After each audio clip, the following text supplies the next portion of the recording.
مساء الخير على كل عشاق النباتات الداخلية، بين قوسين أحباب مشتل الصوت. عملنا سلسلة حلقات وسميناها لو كنت مبتدئ، والحمد لله بفضل ربنا علينا الحلقات ديت أخذت مشاهدات عالية جدا، الحمد لله أنا مبسوط منها.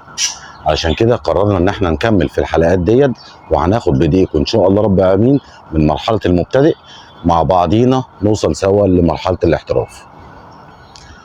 وهسيب لكم روابط الفيديوهات في الديسكريبشن تحت، يا ريت تتفرجوا عليها، هتنفعكم كتير كتير كتير. النهارده هنتكلم على موضوع مهم جدا، هو ازاي ان احنا نروي التربه. على فكره اغلب الصيانات اللي بتجيلي بسبب الري الخطأ. تعالوا مع بعض نشوف الاخطاء وازاي نعالجها. بس قبل ما نبدا، اللي ما اشتركش في القناه ينزل حالا يشترك في القناه ويفعل زر التنبيهات عشان يوصلك كل جديد. ولو عجبك الفيديو لايك وشير علشان معلوماتنا توصل لكل حته في العالم. معاكم وسام صقر من قناه مشتل الصوبه، خليكم معانا.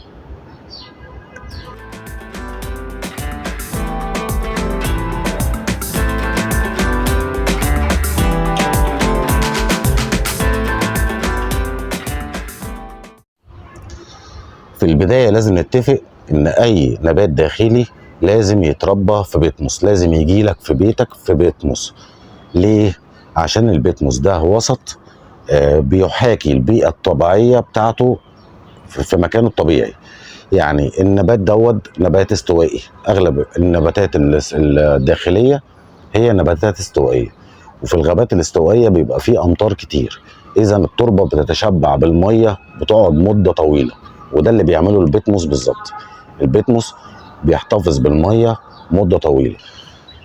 طيب، زي ما النبات بيحب الميه، هو برضو بيحتاج لقله الميه. يعني ايه الكلام دوت؟ يعني النبات بيحتاج ان التربه بتاعته تتخلص من الميه تماما. خلينا نتفق ان النبات ده او نباتاتنا المنزليه عايشه في بوت، يعني عايشه في وسط مقفول، مش عايشه في ارض. يعني الارض بتقدر تتخلص من الميه كويس، لكن بالنسبه للبوتات هي وسط محكم الغلق. فاحنا ايه لو روينا والتربه مبلوله بتولد حاجه اسمها اعفان جذور. الاعفان ديت بتمسك في الجذور وبتفضل تاكل فيها تاكل فيها تاكل فيها، وتبقى الجذور بعد كده ضعيفه، مش قادره ترفع الميه للنبات نفسه، فبالتالي بيحصل لنا حاله من الهزال والنبات بيموت. طيب يبقى ده معناه ايه؟ ان احنا اول حاجه نفكر فيها ان احنا مش هينفع ان احنا نروي النبات الا لما التربه تنشف خالص. ما يصعبش عليك النبات، هو زي ما النبات زي ما قلت لكم كده، النبات زي ما بيحب الميه هو فعلا بيحب قله الميه. خد بالك بقى من النقطه اللي جايه دي، عشان النقطه دي مهمه جدا جدا جدا. لازم يبقى في عندنا سنس ان احنا ما نسيبش التربه تنشف خالص خالص خالص خالص خالص خالص ونسيب النبات عطشان مده طويله، لان كده هيحصل الجذور هتتحرق، الجذور هتتكتم وهتتحرق. بص البيتموس هنا لما تساب مده طويله حجر اهو، البيتموس هنا لما تساب مده طويله حجر. طيب هيحصل ايه؟ انا هاجي ارويه، هاجي اروي البيتموس. ثانيه واحده.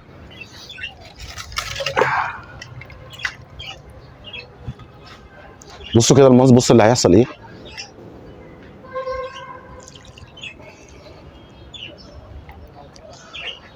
هحط الميه من هنا، الميه هتنزل من الناحيه التانيه زي ما انتم شايفين كده اهو.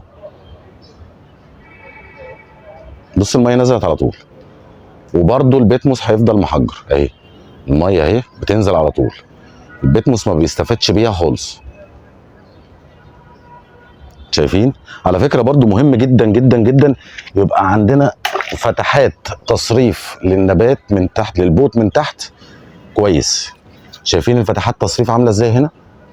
صغيره قوي قوي قوي، ما ينفعش الكلام ده، ما ينفعش. لازم فتحه التصريف الواحده لازم تدخل عقله صبعك، عقله صبعك الصغير. بص الكلام ده طبعا دي بتتسد. اللي بيحصل ايه؟ انا بروي في الميه بتقعد مع الوقت الفتحات دي بتتسد، فانا بروي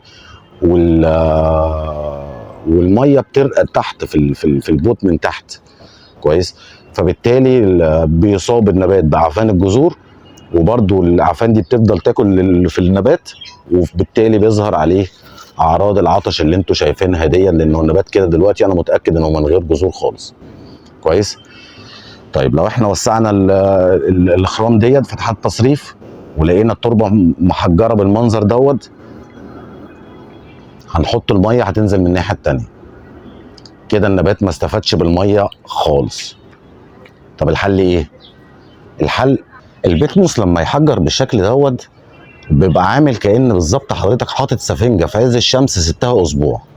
كويس. السفنجه دي بتحجر، فلو حطيت عليها ميه، الميه هتنزل من الناحيه التانيه والسفنجه دي هتفضل محجره.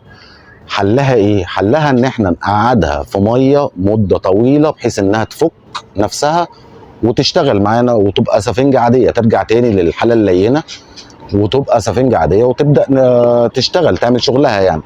كويس. وده اللي المفروض نعمله في الحاله اللي احنا شفناها.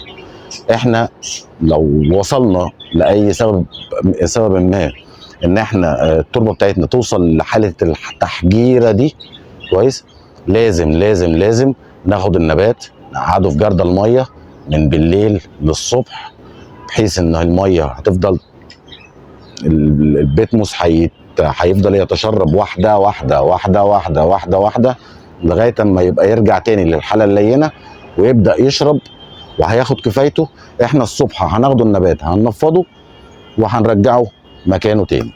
ده في حاله ان البيتموس حجر. وانا ما انصحش خالص ان البيتموس يحجر ده. طبعا البيتموس بيحجر في حاله البيتموس المصري. البيتموس المصري هو اللي بيعمل الكلام دوت.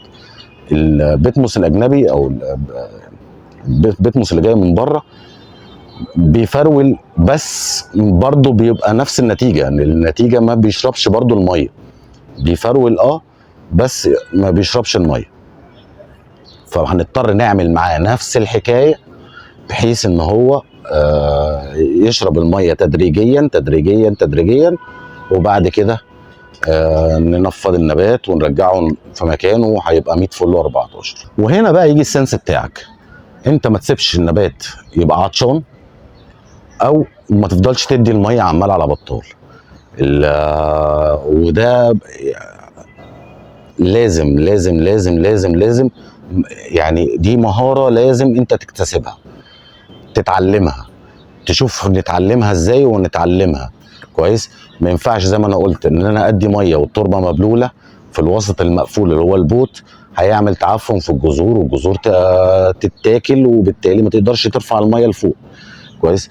وفي نفس الوقت ان انا ما ينفعش ان انا اسيب التربه البيتموس، لان 90% دلوقتي من شغلنا نظرا عشان البيتموس الاجنبي بقى غالي قوي، بقى 90% من شغلنا بالبيتموس المصري. فعلشان كده برضو ما ينفعش ان احنا نسيب البيتموس يحجر بالشكل دوت. طيب تعالى اقول لكم فكره من اختراعي انا. طب انا مبتدئ وما عنديش السيستم بتاع الري ومش عارف امتى ينشف وامتى مش هينشف. تعالى اقول لكم فكره ظريفه قوي وصغيره خالص. احنا هنجيب عصايه الشيش طاووق اللي موجوده في كل بيت خشب، كويس، وهنحطها في جنب النبات جنب التربه من هنا من ناحيه البلاستيك، وهننزلها لغايه تحت وهنسيبها 3 دقايق بالظبط. كويس. من المعروف ان الخشب بيمتص الميه، هنرفع العصايه بتاعتنا الشيش طاووق ديت وهتعمل لنا تبقى عامله معانا زي الترمومتر، هتقول لنا بالظبط الميه فين. كويس. لما هوصل نسبه 80% من الميه نشفت، طبعا الميه بتنشف من فوق لتحت، لو وصلنا لنسبه 80% نشفت يعني كل ده نشف ما عدا الحته دي، كويس، يبقى اروي كده. بالنسبه لي مفيش مشاكل كده، انا عمري ما هوصل لمرحله التحجير. على فكره انا الكلام دوت بقوله على النباتات اللي هي سهله الرعايه. انا بتكلم عن النباتات اللي هي سهله الرعايه، الفيلودندرون، الاجلونيما، النباتات السهله الرعايه. في بعض انواع النباتات ودي تسال فيها صاحب المشتل بتاعك مش بتحب العطش للدرجه دي، يعني ما بتحبش جفاف التربه للدرجه دي. كويس.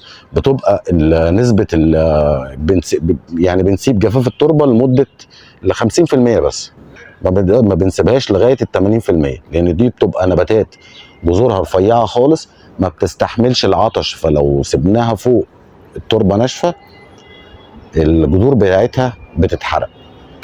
طيب تعالوا مع بعض نقول احسن طريقه ري لكل النباتات الداخليه. احسن طريقه ري لكل النباتات الداخليه. طبعا احنا اتفقنا مع بعض ان النباتات سهله الرعايه هنسيب التربه تنشف بنسبه 80%، نسيب حته صغيره قد كده اهو كويس، وبعد كده نروي. تمام. طيب انا هنعمل حاجه تانية جميله خالص. حته الجردل، هنجيب الجردل بتاعنا وهنحط جردل او طبق غويط شويه، وهنحط النبات بتاعنا في الميه من بالليل للصبح، الميه تيجي له لغايه هنا، والبتموس وسط بيمتص الميه وممكن يرفعها لفوق، فهتلاقي الصبح نفسك لما هتيجي تبص على النبات هتلاقي التربه من فوق تمام مبلوله وتمام. البتموس عامل زي السفنجه، له كباسيتي، هياخد الميه بتاعته اللي هي على قد ما هو يقدر يستحملها، ومش هيمتص الباقي وهيتوقف. احنا الصبح نقوم جاي واخدين النبات ننفضه ونحطه في مكانه الطبيعي. وبكده نكون اتكلمنا على كل حاجة عن الري، وازاي نقدر نحافظ على نباتاتنا من انها يجي لها اعفان جذور، وبحيث برضو ان النبات بتاعنا يفضل سليم وعايش معانا مدة طويلة.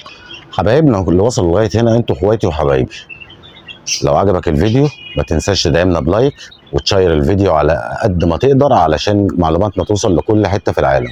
واللي ما اشتركش في القناة ينزل حالا يشترك في القناة ويفعل زر التنبيهات عشان يوصلك كل جديد. كان معاكم وسام صقر من قناة مشتل الصوبة، اشوفكم في فيديو جديد ان شاء الله. باي باي.